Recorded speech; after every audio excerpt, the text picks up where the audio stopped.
Welcome, ladies and gentlemen, to the Saturday HOA Brunch, presented by Angius&Terry, LLP. Please sit back, relax, and join Brad Epstein and Jonathan Broderick for an hour of entertaining information about HOAs and HOA law. Good morning, Sacramento. Welcome to the Saturday HOA Brunch. We are here in studio with the rambunctious Romanian, Betina Barbu. She's back with us. And Hello, the legend, everyone. The legend Frank Jolly is on the sticks. It is approximately, 9:06. And we are here with all of your HOA needs. Right, Betina? That's right. What do we do on this show? We talk about homeowners associations. We've talked about community association banking. We've talked about rules, dispute resolutions, conflict of interest, reserve studies, modern media and how they're applicable with HOAs, 60-minute board meetings, insurance, some of the industry organizations, Community Associations Institute.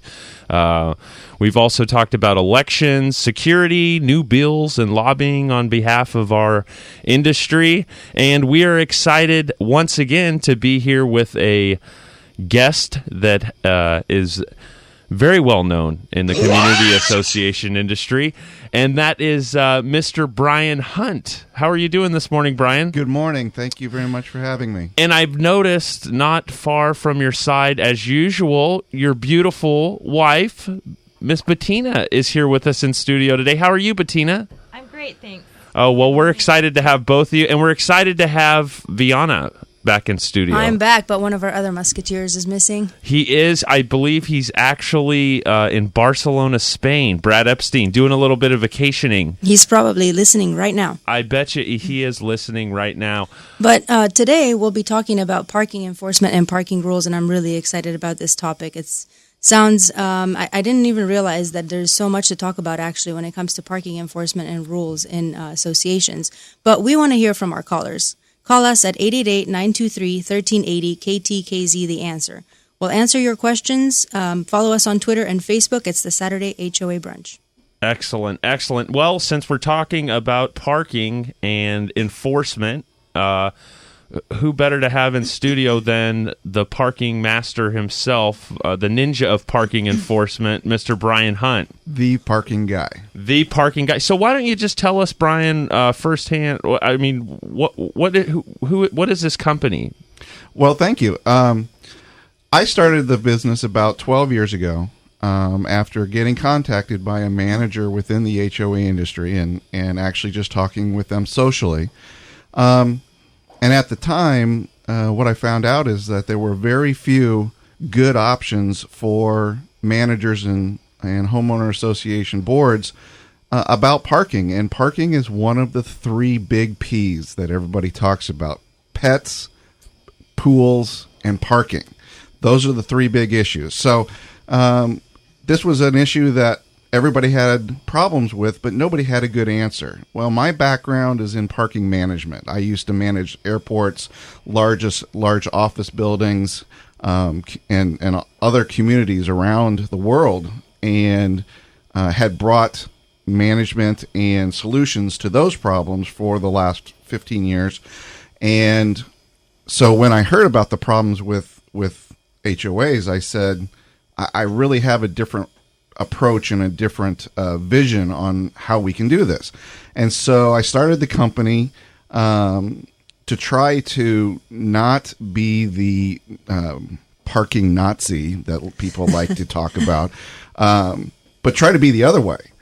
What if we could make parking be different by trying to provide access to information, communication between all of the parties, and get everybody on the same page so that they comply? Because compliance is really what we all want in the industry, whether it's compliance with rules violations or those weeds issues and those type of things, or whether it's parking. And parking is actually really important because you have issues with security, issues with safety, all of those type of things roll into the problem. So that's where the whole thing started, and I was really able to bring something else to my clients that no one else had done before. Wow, excellent. Well, we're going to get right back to you, but I believe this is going to be a first for the HOA brunch. We actually have, a call from Barcelona, Spain. It looks like even though we have a 10-hour time difference, Mr. Brad Epstein wants to chime in and be with us here in studio. Brad, are you there? I sure am. Hey, and that is Brian, our parking enforcement friend, yes? Yes, it is. All the way across from the pond, huh, in Spain? How's the weather over there? Oh, I'm telling you, it is a balmy 75 degrees. It is so fantastic here, you guys. Yeah, a lot of parking issues in Spain? No, you know what they do is, on these narrow streets, they'll park right on the sidewalk. It's really funny. That sounds like a good idea for HOAs. Or not. So what time do we have in Barcelona? It is 6 p.m., and we're getting ready to go to a flamenco dance dinner. Wow. Wow, that sounds exciting. You're going to get your dancing shoes on tonight? Yeah, absolutely. We're getting ready to go. It's going to be fantastic. I'm telling you, the food is fantastic. The sangria is flowing. The people from all over the world are here. It's really neat. Cool. Well, we miss you here in Sacramento. Yeah, I heard it's about 130 degrees. Yeah, it's a little slightly more balmy here, I would say. It's been warm this week, but we're going to maintain. Frank's got the AC cranked up in the studio for us. Well, excellent. Okay, well, you guys have a great show, and Brian, it's good to hear that you're helping out. Thank you. Excellent. Well, our first call, Viana, from Barcelona, Spain. What do you say about that? I say that's pretty exciting. It's about the farthest call we've had. I think we have some listeners over in Romania. Yeah. But Barcelona's good, right? Absolutely. Good enough? Absolutely. Sorry, no translation. This is an all-English broadcast today. Well, Brian, we don't want to get you in any trouble, right? So we also want to bring to attention to the listeners your wife, Miss Betina. You're actually also in the industry too, correct, Betina? Yes, I am. And what do you do in the community association industry? Well, I work for Sacramento Bank of Commerce, and we provide specialized banking services for community associations. Okay. And I know you both are very active in the industry. So how is being active in this industry helping both of you, either of you? Besides finding each other. And That's a whole new story, right? I did hear about that story. That you guys should come back on Valentine's Day and tell us all about it. Great idea. Well, go ahead, Brian. Well, being active in the industry, besides the fact that, I was able to meet my wife, it's really important, I think, because we're all in the industry to better our clients, from their abilities to find the vendors and the services they need. And like we said, sometimes there's just not a good answer out there in the marketplace yet. And by being active, we're able to find out what our clients' needs are and then meet them. You and I have met on multiple occasions at different events throughout as our industry associations in their events. And the networking, the talking between professionals. Camaraderie. Not only camaraderie, but we all bring a certain level of expertise and our own visions. And it's been very helpful for me to meet people, especially people like lawyers and bankers and other people, because they bring, we can all get together as professionals. Share information. Share what our clients' needs are, and then we're able to better handle those needs and take care of our clients, and that is very important. Excellent. Hey, when we get back, the floor is yours regarding a little bit about rules and the definition of rules and how they're applicable in community associations. That's right. People love rules. So when we get back from the break, we are going to enjoy our conversation with Mr. Brian Hunt and absolutely educate ourselves with your information, Viana. If your community association has a good relationship with their current management company, you can stop listening. However, if you are struggling with your current service provider, we'd love to talk with you to see if Omni Community Management would be a good fit. Transparency, education, communication, and trust are just 4 of the qualities that set Omni apart. This is Rolf Crocker, CEO of Omni. Call us at 916-965-8964. That's 916-965-8964. Online at omni-mgt.com. That's omni-mgt.com. Omni Community Management, your friend in the community association management industry for over 20 years. Have you ever heard of the saying, a person's home is their castle? Of course you have. But sometimes a construction defect can turn your castle into a catastrophe.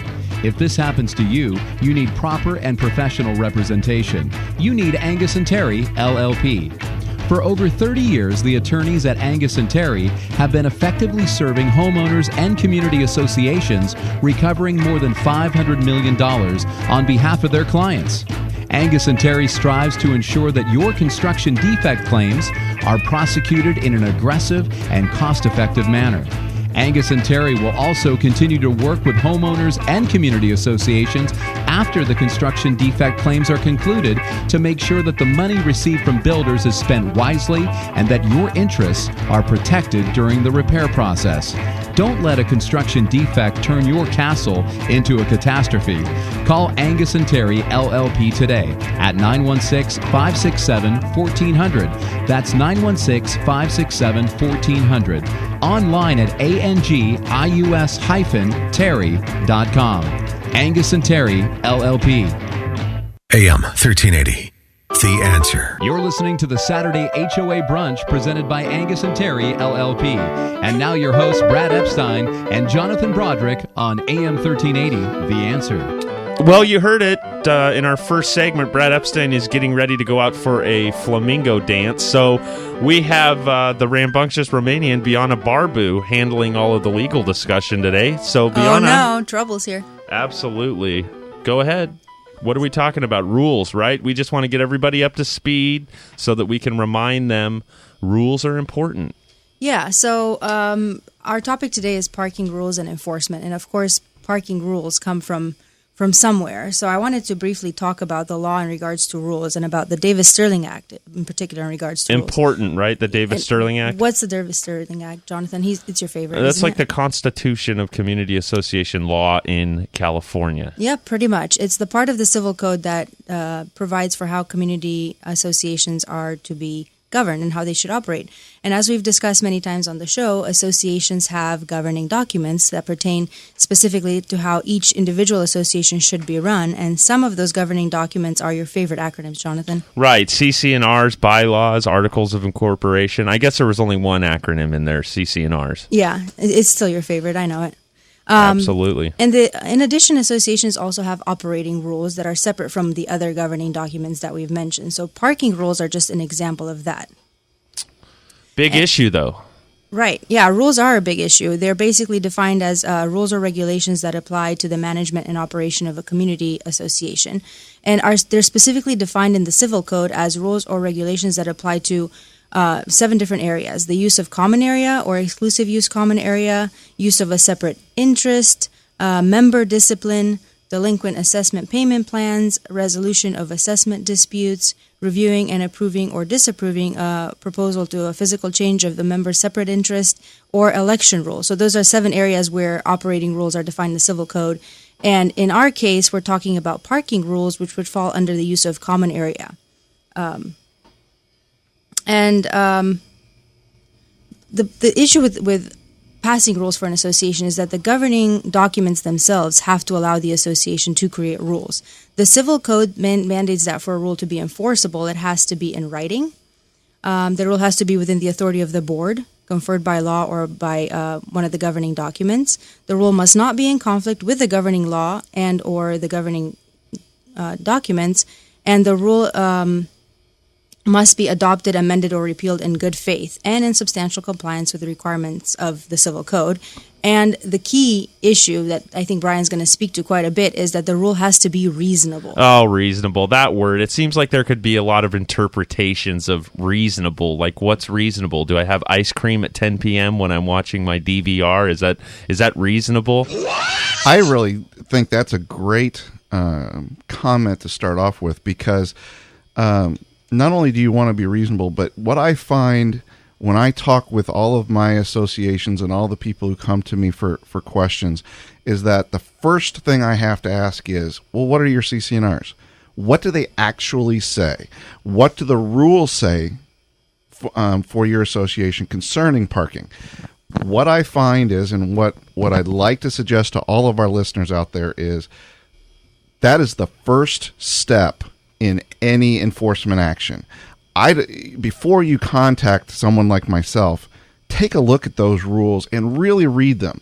What I find is, over the years, as you have changes in board members, changes in management, the ideas that are contained within the rules in the CC&Rs are sometimes lost. And people start thinking, well, we want to do this, and so let's go do it. Let's contact a parking enforcement or a security firm or anyone else, and let's just go do this. We got to go take care of this car or this situation. And you can't do that. What you were just saying, Betina, is you must know what's in your CC&Rs first. You must understand what they say, and then they've got to be reasonable enough that it passes the smell test, as we like to say. Yeah, I think what happens a lot in associations is that boards sort of play telephone a little bit, passing the information down the line. And, 10 years in, absolutely correct. Nobody actually reads the rules. They're like, well, so-and-so that was on the board last year said that this is what they were doing, so we're going to be doing the next thing. That's correct. and it's kind of the game of talking to one another. If you get 10 people in a circle and you pass a secret around, and then it comes back to the original person, it's always completely different than what the original statement was. It's probably correct? A little bit more juicy. It's a lot more juicy, and that's where we get into trouble. People start saying, well, because we can tow from a fire zone, let's just start towing cars. Let's just start towing guys out of their driveways. Oh, yeah. That sounds like a good idea. No liability there. Yeah. Now, and again, the first question I would have is that reasonable? Come on, guys. Let's think about what we do. So those are the types of things that you've got to start from somewhere, and the starting point for every rule is the CC&Rs and then the rules that are attached to them. Yeah, and in order for an association to adopt or amend a rule, they must... if they wanted to make a change, Right. If something wasn't reasonable. You see all these national stories where there's lawsuits because homeowners associations are towing vehicles that are parked in driveways. You've probably seen things like this all the time, right? Absolutely. You think it's reasonable if someone's going to tow your vehicle from your driveway? Only in certain situations. Yeah. And we can get into, and you guys have seen as well as I have, each association is its own entity. You can't compare Association A with Association B because it's just different. Even if the rules are written exactly the same by the same lawyer, they're going to be interpreted, and that's where this reasonableness comes in. They're going to be interpreted differently because the physical layout of the association is different, the physical needs of the association are different, and the people who live there are different.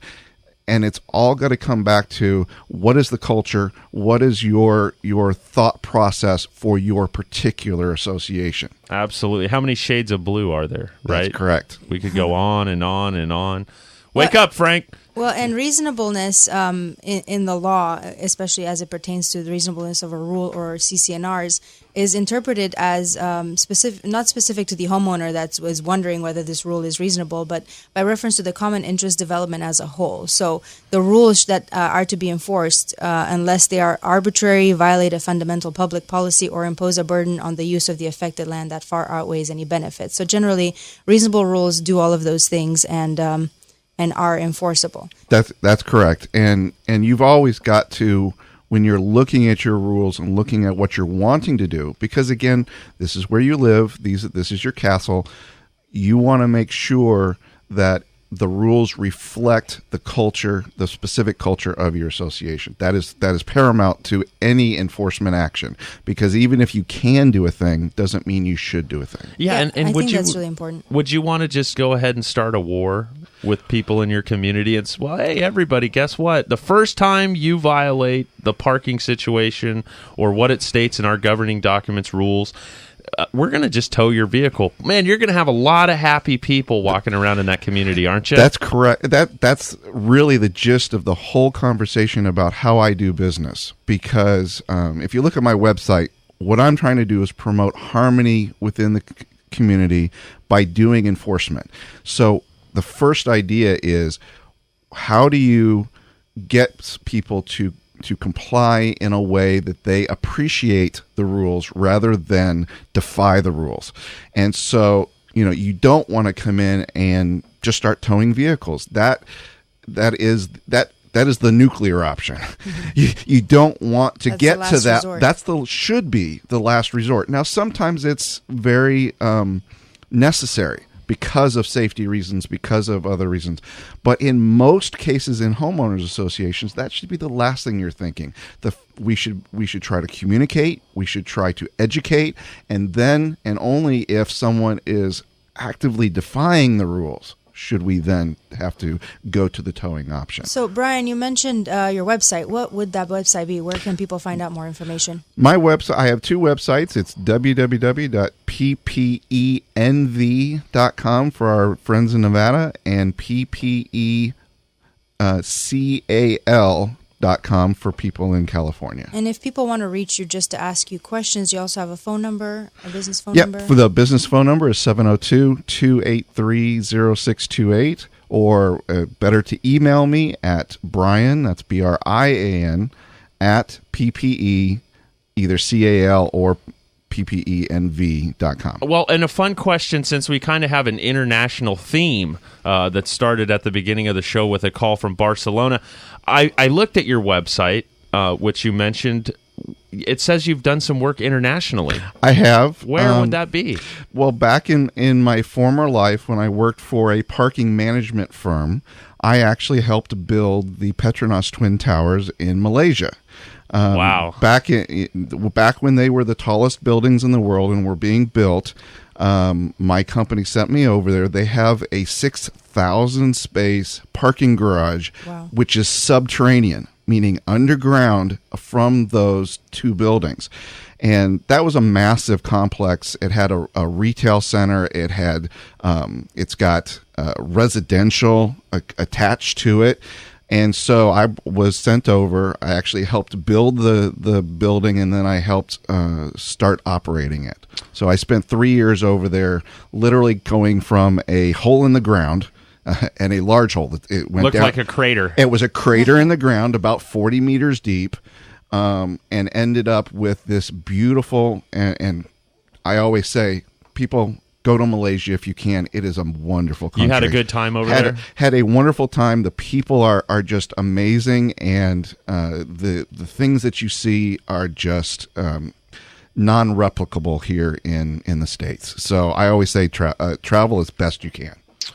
Wow, that is pretty exciting, Brian. I mean, I couldn't even imagine the experience, right, of just going to Malaysia for 3 years, and then just the communication barrier, the things that you probably had to deal with.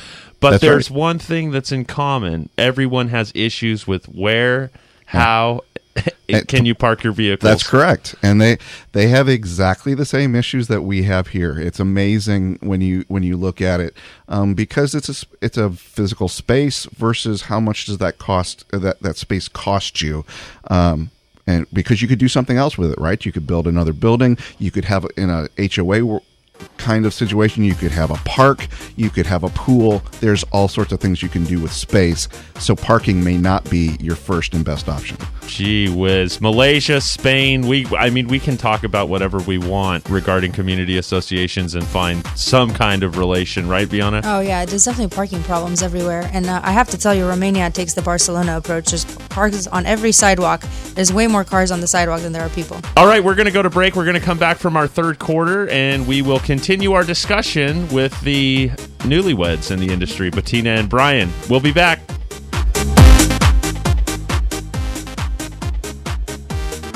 Having trouble understanding your community association's reserve study? Does your HOA's reserve study seem to be written in a strange language?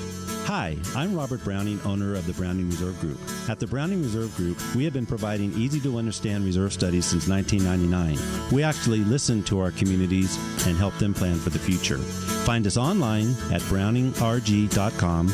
That's browningrg.com, or toll free at 877-708-0600. That's 877-708-0600. Clarity from complexity, the Browning Reserve Group. Hi, I'm Morgan Fussell. My company, Broadband Agreements, negotiates cable television and broadband right of entry, access, and compensation agreements for your communities. At Broadband Agreements, we offer a free review of all agreements with a signed letter of authorization.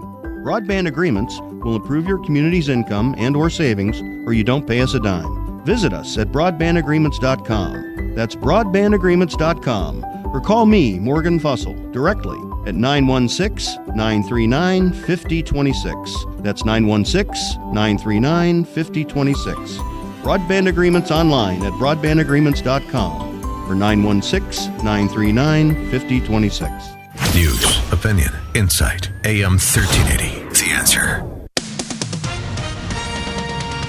With SRN News, I'm Bob Agnew in Washington. It's been a long and mysterious journey for a piece of aircraft wing that was discovered on an island in the Indian Ocean this week.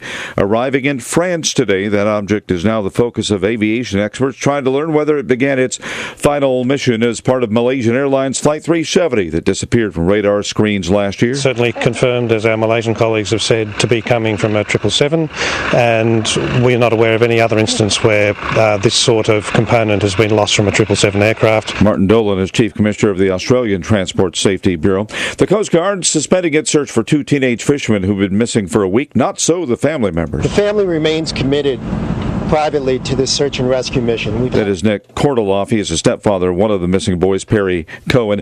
Wildfires blackening the Golden Hills of California. Some 24 blazes burning in the bone-dry state. Because of the dry conditions, because of the drought-stricken vegetation, accompanied by the steep terrain and winds, we're seeing fire activity that's typically abnormal for this time of year. That's CAL FIRE Division Chief Nick Schuler. Trade ministers from a dozen Pacific Rim nations failed to reach a deal on a new trade agreement, but many remain optimistic. I'm extremely confident that we will find that sweet spot and advance the interests of efficient dairy exporters around the world. That is New Zealand's Minister of Trade, Tim Grosser. The U.S. Trade Representative, Michael Fromer, says he also is optimistic.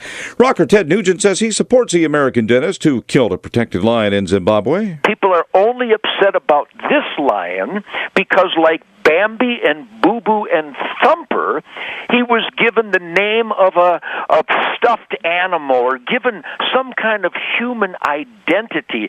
That's rocker Ted Nugent, who was interviewed on the Rita Cosby Show on WABC. And this is SRN News. You're listening to the Saturday HOA Brunch presented by Angius&Terry, LLP.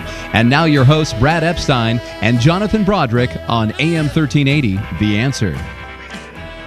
Well, welcome back for, I guess we could call this the third quarter, right? But we're still about 40 days out from football season, so we will refrain from... I'm excited about that. Go Steelers. Who's your team, Biana? Go Steelers. Oh, that's right. You're a Steelers gal. What about you, Brian? Football? Football is Chicago Bears. Chicago Bears. Betina? San Francisco 49ers. San Francisco 49ers. Okay, so when you go to the stadium, obviously it's very organized because everyone needs to park their vehicle. We have Brian Hunt in the studio with us, and he's talking about parking enforcement, but he seems to be a reasonable guy, and you're not going to get the boot right away when you walk out to your car. So, Brian, why don't you just tell us a little bit about what... your program. Okay. How you engage with a community when you say, hey, we're going to come in and we're going to help you resolve these parking issues. Sure.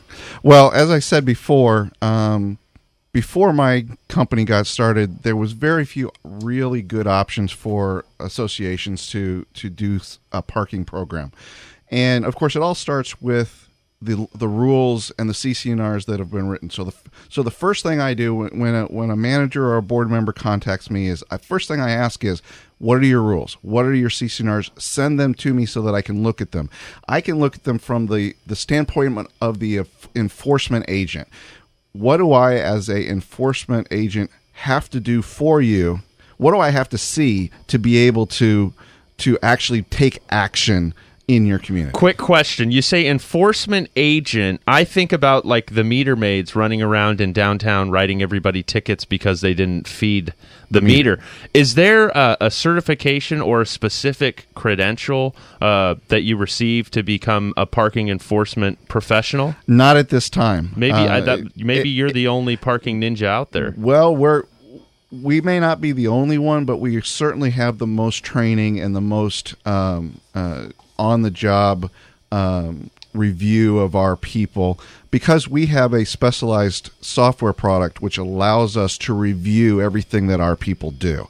And that's very important because when you're talking about a person we don't have a certification, so we're not talking about a police officer or someone who has to go through training and get certified. We're not talking about a security person who has to get some sort of security certification. So it's very important to have a program that not only trains their people, but then reviews what people are doing, because we certainly don't want to ever have a situation where a car is towed or even ticketed incorrectly, because again, we're trying to create harmony. So the idea is to get people to feel comfortable and confident, and believe me when I say, if something happens wrong, everybody will know it. Oh, absolutely. It's one of like I said, it's one of those things where people will start talking immediately, and that's what you don't want. You want to calm the situation down and make people feel comfortable with the rules and the way that they're being enforced. So what I did is I came at the situation from the first step in I think all rules enforcement, whether it be parking or anything else, is communication. Making sure that the homeowner or the violator, whether it's a renter, a visitor, anyone who comes onto the property, they need to know the rules. Well, that's very hard because as from a lawyer's perspective, those CC&Rs are not 2 pages long. CC&Rs, I live in an HOA, my CC&Rs are 2 inches thick. Wow. Okay.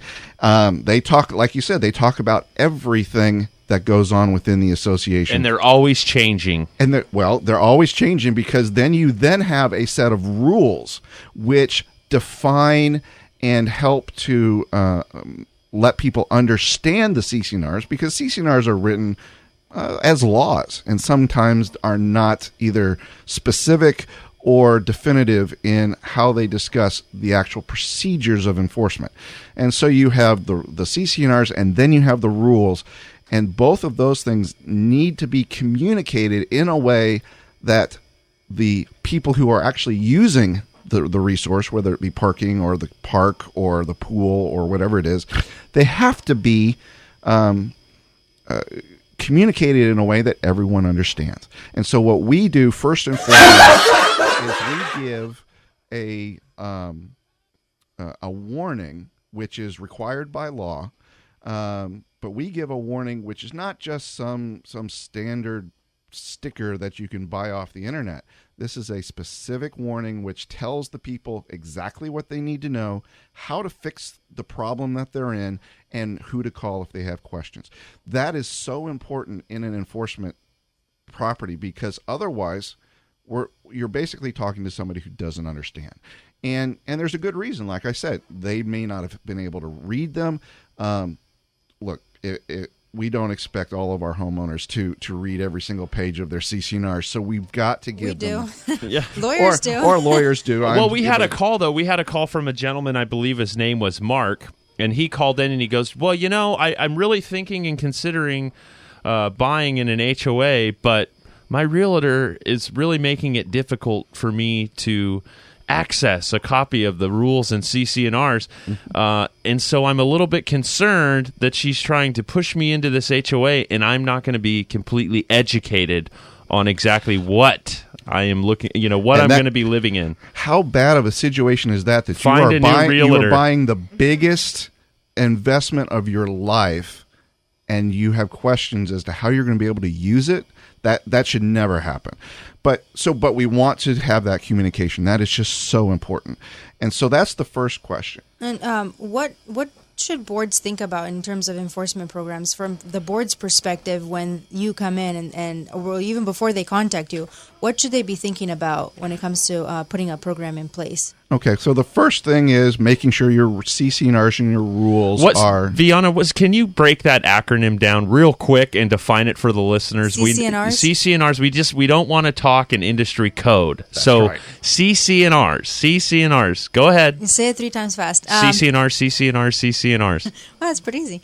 That's your favorite saying. I know it is. Absolutely. It is covenants, conditions, and restrictions, and it's the largest document, as Brian aptly pointed out. It's the 2-inch thick one among your other governing documents, and it's the governing document that sets out what restrictions are placed upon your property, the common areas, what covenants that might run with the land are in place, and any other conditions that you should be aware of when you buy a property in an HOA. So it's I would say the most important document when you're buying a property in an HOA. That's right. It's for lack of a better term, the Bible. It's what you've got to go to first. The Constitution. And the Constitution. Constitution is probably a better word. So what we do is we take that information, we distill it down into what kind of procedures do we need to do to enforce those rules. Now, every association is different, and so the way that we handle certain situations can be different, but it really comes down to we're going to go out and look on the property. We're going to do an inspection. Mm-hmm. An inspection means that we're going to have a person go out onto the property and actually walk the community or drive the community and look at the parking issues.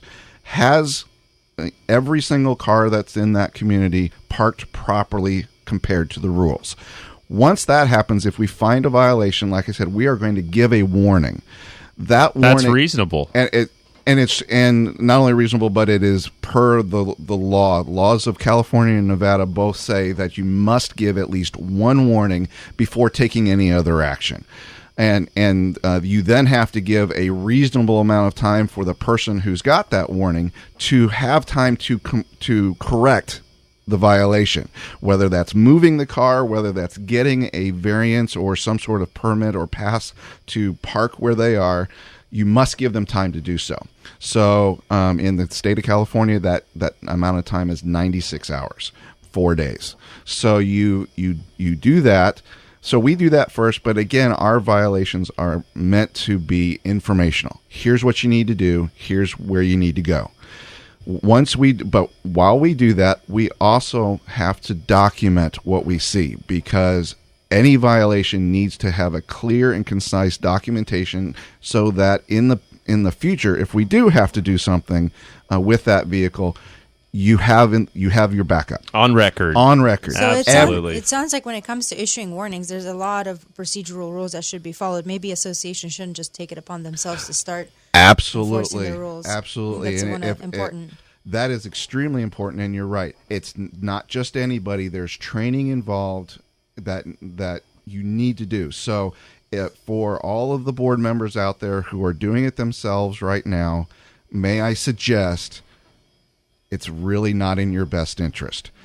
And the problem, you need a neutral third party, because there's so many issues when you give out a violation. Now you are trying to become the police of your association, and that is just not something that a person who lives there should be doing, especially if you're not trained. And that's why they need an expert like Brian Hunt from PPE. Brian, so one more time before we go to break, can you give us a little bit more information to the listeners, of course, on how they can contact you or review your website, the websites for Nevada and California, and a contact number? That way we can make sure that when parking comes up, you're the guy they call. Okay, parking, it's professional parking enforcement, www.ppenv.com or ppecal.com. Phone number is 702-283-0628, and the email is brian@ppenv.com. Excellent. Viana, I mean, it's always a pleasure when you're in studio.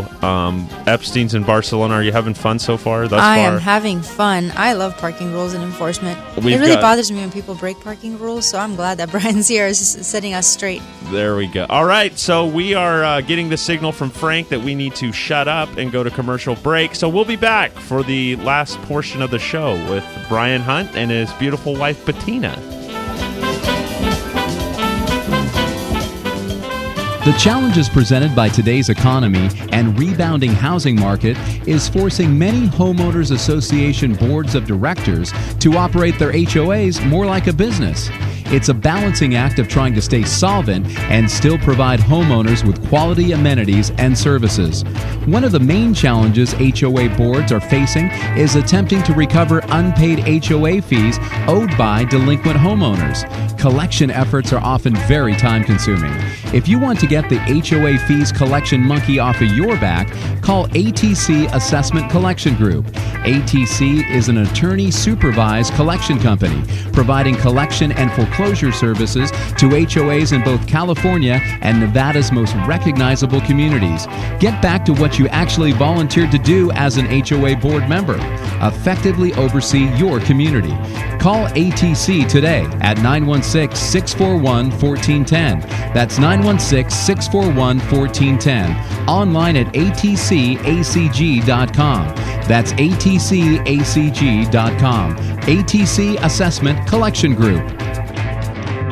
Did you see the story about the Homeowners Association? I wonder what their residents think. I don't know, but I love my condominium association. The place looks great and is well managed, and our property values are increasing. Well, that's a good thing. Community Associations Institute, CAI, has helped us build a great community. They have tools for safeguarding our investment, including education for our board and professional training for our manager. Just visit CAI at responsiblecommunities.com.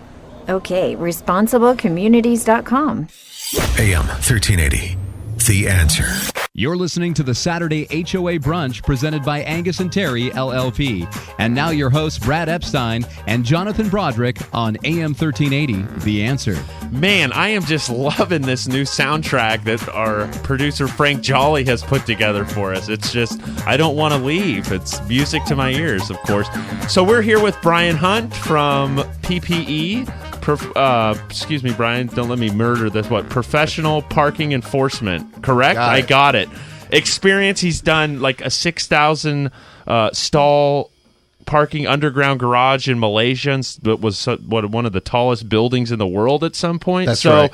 If you don't want to deal with the best, then unfortunately, I'm sorry, you're going to have some serious issues when it comes to dealing with parking and the enforcement. That's correct. Bianna, you had a question for Brian, and you wanted to continue to go through the different types of procedures? Yeah, actually, what was interesting is on break, Brian and I were just talking about how there are several steps you can take to enforce parking procedures, but there are so many that you mentioned are ineffective, and I found that interesting. So why don't you tell us a little bit about the different steps you can take and which ones you probably shouldn't or aren't good to take? Sure. Well, the first one you should always take, always, is give that violation. Issue a violation to the vehicle and let it know that it's in violation. That's 100% should do that every single time. For no other reason. And that's usually a written notice? It's got to be a written notice. I would suggest that you place it on the vehicle, because in most cases you don't know who the driver of the vehicle is, but you know that the vehicle itself is in violation. Right. So post it and then take that picture to show that you've posted it. Pictures for every single type of violation are so important because it's a documented and undisputable record of what was going on at the moment that you were out on property. Yeah. And if attorney ever gets involved, they always ask you, do you have written proof? Do you have pictures? That's correct. So, that's the first thing I'm always asked. And I can tell you, my business we've been in business 12 years.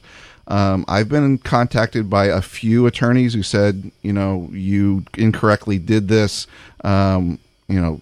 we're going to sue you. And my first question is, would you like to see our documentation? And every single time, as soon as they see the documentation, they go, thank you, have a nice day. You rock them back, right? Just put them back in their chair. And you have to have that, because otherwise this can blow up for the association and for the directors and the managers.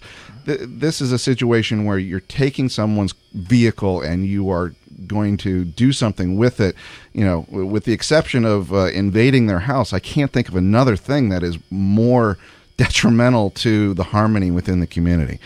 So let's talk about some of the other things that you can do and why they are either effective or not effective. Of course, everyone likes to send people to hearings and give them fines. And while you certainly could do that as an enforcement procedure, it doesn't work very well for parking enforcement. And the reason is timing. By the time you get that violation letter and send it in the mail to the home, now you're talking mail takes 3 days. Maybe it took a couple of days to get it together. Now you're talking a week already since the violation has happened. Now, of course, most homeowner associations only meet once a month or maybe bi-monthly. So now you're waiting another 60, 90 days before you're actually taking any action with that homeowner. The problem with that is the violations are still going on while that's happening. So you don't have a good timing between it. So I don't ever suggest fining or bringing people to a hearing. The next thing is wheel booting. Wheel booting is, if not the most effective, one of the most effective ways of handling parking enforcement. Now, a wheel boot is a simple vice-like device that you put over the wheel of a vehicle that immobilizes the vehicle in its place where it's sitting at that moment. We all see those downtown. We love them. That's right. Well, that's because municipalities are allowed to do them. Yeah, I have my own, though, that just is a magnet, so I stick it on there, and then I just throw it in the trunk, and I'm on my way. Well, and they're actually great for security for things like fifth wheels and all of those types of things. But the problem with using them in enforcement for homeowners associations is that the legislatures have determined that those things are not legal for us to use. So while they're highly effective, and I would certainly hope that we could get back one day to using them, at this time homeowners associations cannot use them to do their enforcement. And so that just leaves the final step, which is towing. Now, towing has a lot of laws that are in regards to how you can do it and what you need to do.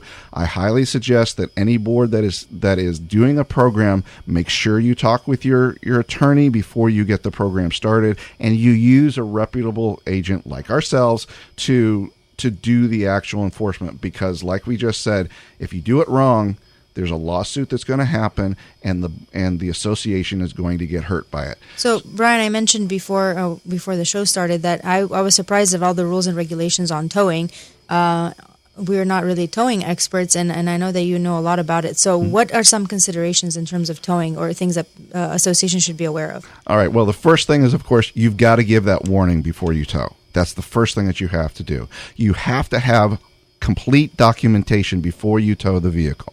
The next thing you need to do is make sure that you have a reputable towing company on your property, and they have a contract in place with the association. Finally, you've got to make sure that they are, and there are rules. For example, how far is the towing yard away from the association? It can only be a certain amount of distance, because the legislature wants the person who owns the vehicle to be able to get their vehicle back reasonably. And again, we use that term, but it is very important that you talk with a reputable towing company, or talk with ourselves, and let's come up with who you should be using. Finally, you need to make sure that when you tow a vehicle, you've filled out all the proper paperwork, and you've taken all the documentation as to where the vehicle exactly was at the time that the tow truck came up. Now, most reputable towing companies will then do their own documentation to help with the situation, but for a HOA, the first thing you have to do is it's all about getting those experts into your association. So use your attorney, use your experienced manager, use a parking enforcement third party, and then also use a reputable towing company, and not just somebody down the street. It sounds like if you use all four of those tools in your toolbox, you're going to be successful in enforcing parking in your community association. That's correct. That's what I gather. How about you, Biana? Yeah, and as we know, board members always have a fiduciary duty to take reasonable actions and even rely on experts to make informed decisions. So I think this is one of those situations where I would definitely advise to, in compliance with your fiduciary duty, to rely on your experts and find out the right procedures to follow. That is absolutely correct. It's one of those things that can get you in a lot of trouble and cost you a lot of money if you don't do it right. One more time, PPE. Go ahead, give us the information. PPENV.com or PPECAL.com. Phone number 702-283-0628. Professional parking enforcement, and I'm the parking guy, Brian Hunt. That's it. And then I want to ask a question to your beautiful wife, Betina. What is it now that you two are going to do with the rest of your day, your newlyweds? Is it you guys head up to Tahoe? You go to the Bay Area? What do you guys have in store today? Oh, I'd love to go up to Tahoe, but this weekend my daughters and their fellows are at the house waiting for us. We will be moving my father-in-law into a senior living facility. So, making his home safe is our priority this weekend. Wow. Okay. Well, not as exciting as I would think, but I want to congratulate you too. The Saturday HOA brunch would too, because you guys are welcoming in a grandbaby. Yes. Our first grandchild. Wow, that's going to be exciting. Congratulations. The parking ninja, Brian Hunt. I mean, this guy has got a wealth of information regarding parking. Viana, welcome back. Good to see everybody. Good to hear from everyone. And we'll see you next week. Well, Thank you very much. Well, you'll hear us next week.